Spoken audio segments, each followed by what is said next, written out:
नमस्कार। अब आप लोगों के समक्ष मैं एक छोटी सी कहानी का वो वर्णन करने जा रहा हूँ।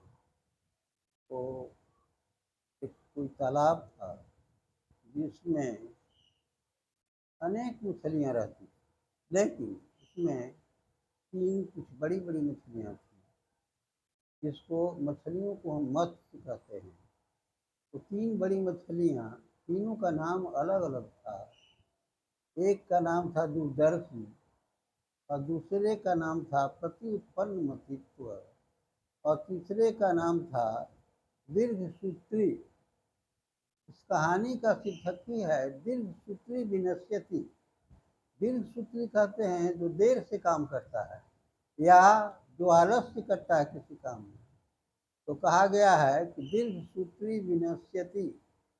ये दीर्घसूत्री जो देर से विलंब से काफी विलंब से काम करता है या जिसमें आलस्य है, प्रमाद है, तो उसका विनाश हो जाता है। मतलब वो आगे आगे विकसित नहीं होता और उसका विनाश, उसकी अवनति होती है। उन्नति नहीं, अवनति हो जाती है।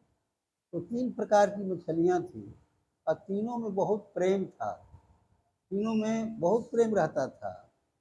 तो एक समय की बात है, वो पोखरे में जल कम रहता था, अनेक मछलियाँ थी और तीनों मछली में आपस में प्रेम था। मछलियों में दुर्गा एक मछुआरा उस जाल लेकर उस तालाब के पास पहुंचा मछली मारने के लिए।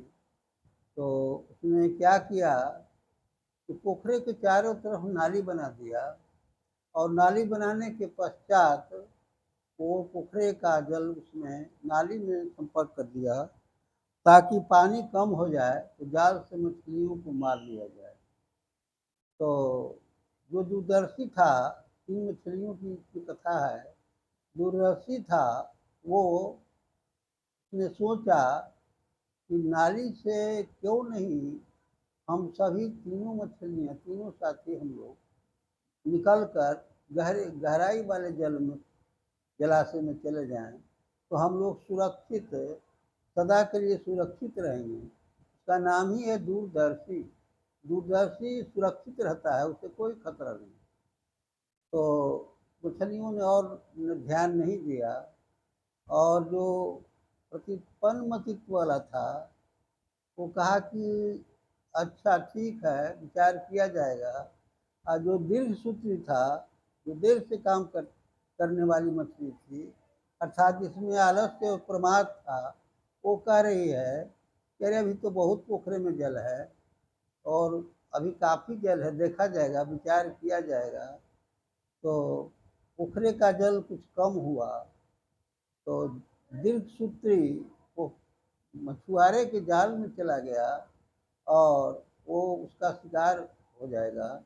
दीर्घसूत्री का विनाश हो गया और जो दूरदर्शी था वो तो नाली धर कर गहराई में दूसरे जलाशय में चला गया और जो प्रतिपन्न मतित्व जिसका नाम था, उसने क्या किया कि जाल के तार को दांत से पकड़ लिया और ऐसा पकड़ लिया ताकि मछुआरे को ये पता चले कि ये भी मछली जाल में ही फंसी है।